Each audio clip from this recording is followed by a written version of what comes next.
Hey guys, welcome to episode number 74 of OG Toys. I'm OG. Today we're continue our look at DC Direct's Brightest Day Series 1 figures, and we're going to finish the assortment off with Aquaman. Now, Aquaman for the past maybe 5-6 years, even in Hollywood, has been basically the joke of the DC universe. Movies have made fun of him, saying, oh, what can this guy do? He can control fish. La-di-la. Like a lot of just cheap shots at poor Aquaman here. And unfortunately, in DC Universe back then, he wasn't a main character. They didn't have a really good storyline for him. They weren't doing enough cool things with him. But that time has changed. Finally, Aquaman is getting the respect he deserves. He's one of the classic characters of the DC Universe. And starting with Brightest Day, they really gave him a spotlight and they ran with it. They're a very creative team with almost any character.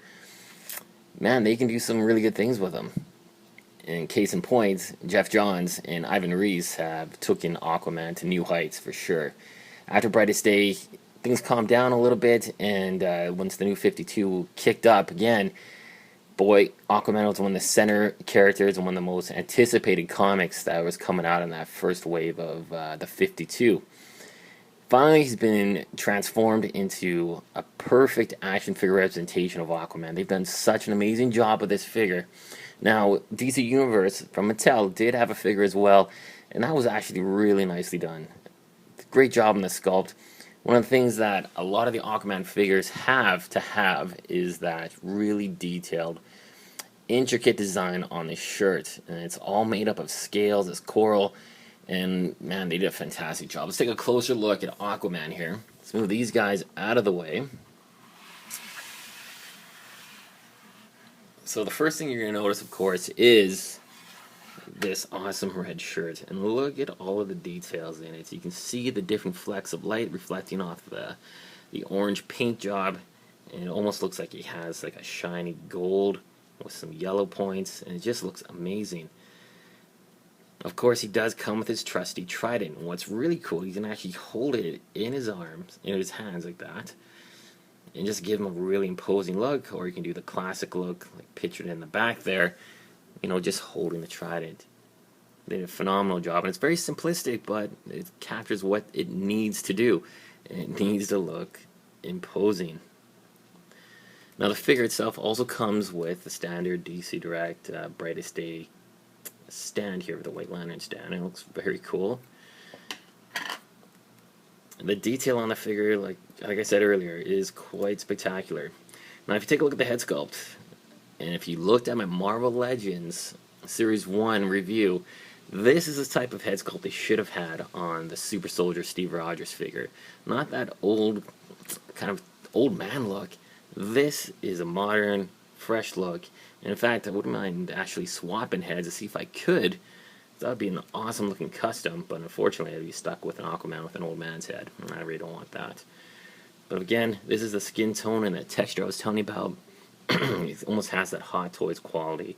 It definitely feels, it has a weird feel to it, to be honest with you. It's not pliable by any means. It's not super soft or anything like that, but it's still hard and solid, but it has just this really nice texture to look to it, and gives them a really realistic skin tone. Again, and then he just has the plain dark green pants. The gloves, of course, have the pointed edge, which is just true and classic to Aquaman. And it's funny, this one actually has a double split here, and you get two of these little prongs on either side. As well, on the bottom of his boot, he does have that little fin extending out, so there's some nice touches that they added on to the figure to make him true and just classic original. Again, what I really thought was interesting is how high they did this neck. For the past couple years, we've seen Aquaman almost with a bit of an open shoulder here, an open trapezius area, but they went really high with this, and it's not too bad actually. Even the new 52 version has a very similar design on the collar. And actually, speaking of the 52, we do have a new Aquaman figure that's supposed to be out this month, and it's actually been delayed already.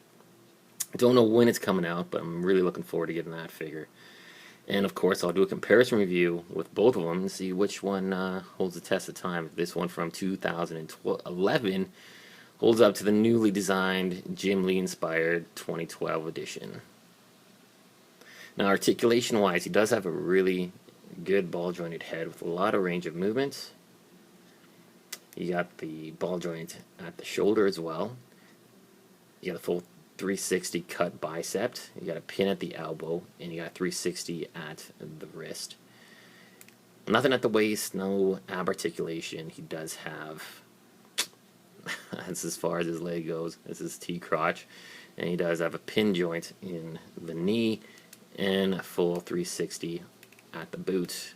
So not super articulated, but he does have a good articulation that he'll look cool when you're posing him.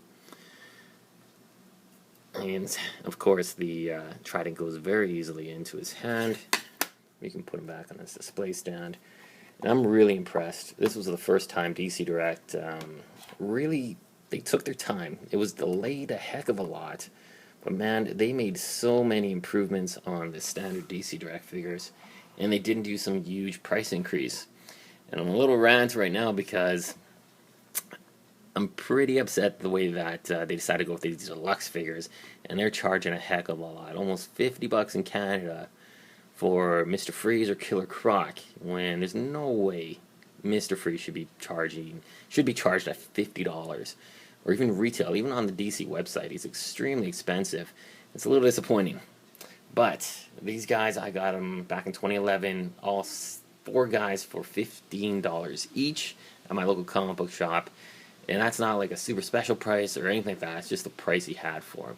And I've seen these guys go as high as about $19, which isn't too bad considering that's the same price in Canada for the the Mattel DC Universe Classics figures. And I really like this version over the Aquaman from that series.